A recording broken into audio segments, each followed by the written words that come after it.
why choirs matter. What I want to talk about specifically is the choir that I started about 5 years ago called Commoners Choir, and it started as a small idea, and it's grown into something huge. But it's the important thing is that for everybody that's involved in the choir, and these are all people who they don't want to just be defined by their working lives. They want to be defined by the thing that they love doing. And what we've all discovered is that with the choir we can kind of find that thing, that reason to come together. I think there's two things about the choir that are important. Firstly, there's the community aspect, which I'm going to talk more about, and then there's also a kind of shared sense of purpose. And with the Commoners, because we have a broad political viewpoint and we write our own songs, that we share this purpose, and that really brings people together, and that's really incredibly important. But what I actually want to talk about mainly now is the community aspect, because people can join a choir anywhere. The choirs are everywhere. You can just go walk into a choir in any kind of town or city right across Britain. And coming out of the pandemic especially, I think that it's clear that what everybody is craving is physicality. It's gathering socially, and you can do that safely in choirs now. And it's that communal thing that actually helps us all learn how to create something together communally. And in that way, I think a choir is kind of a microcosm of every other aspect of life. We're all aware that we live in an age now where we're just bombarded 24/7 by digital technology, by social media, by advertising. Everything is just on screens. And so it's really important. There's been a great upsurge in people getting involved in groups, which are like, walking and running, cycling groups, knitting, sewing, allotments. Yeah, and a choir is a brilliant example of that, because there are no screens involved. You go into you're in a big room with a lot of people, and you learn how to make this big noise together, and it's incredibly physical. It kind of sends a tingle up your spine sometimes when you can hear other people harmonizing against you, and you're trying to be part of that.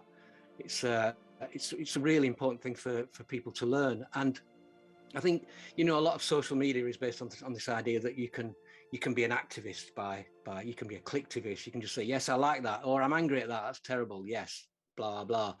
And what a choir does, it says, no, let's gather physically and do something together and have these discussions and write songs about them.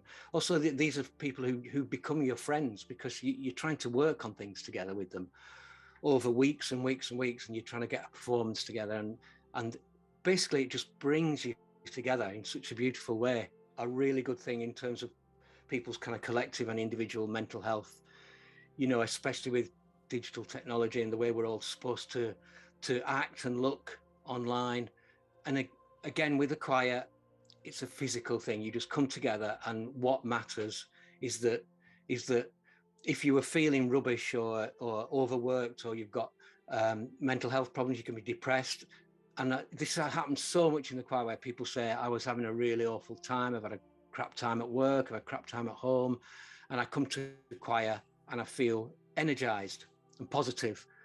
And then you can take that back into these other parts of your life and use that energy and that positivism.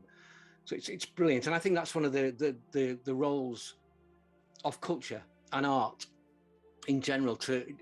Of course, it is about expressing yourself, but it's also about how to create something collectively, and now that makes you feel good to do that, because it's a natural thing to do. What we do in Commoners Choir, we don't have fixed costs that people pay. We don't have you don't have to pay a certain amount to come along. You just come along. It's open, it's welcome, it's inclusive. And if people want to contribute towards the cost of hiring a room, for instance, then they do, but there's no pressure on everyone.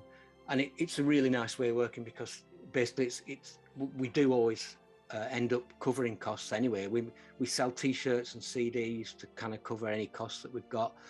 And in terms of organization, when there's like over 100 people, it's a lot of organizing. So basically you have to expect to be part of it, and expect to chuck in some volunteering work, and expect to be part of a team. You can't just kind of come along and think you're there for the ride. You become part of it, and that's a really important thing about being a choir. And as I said, to finish at the start of this, I was saying that singing in a choir it's something that everybody cherishes. We absolutely love it, and I think that that's the important thing, that we come along, we gather, we create something together, feel brilliant doing it, and then get to take it back into our everyday lives.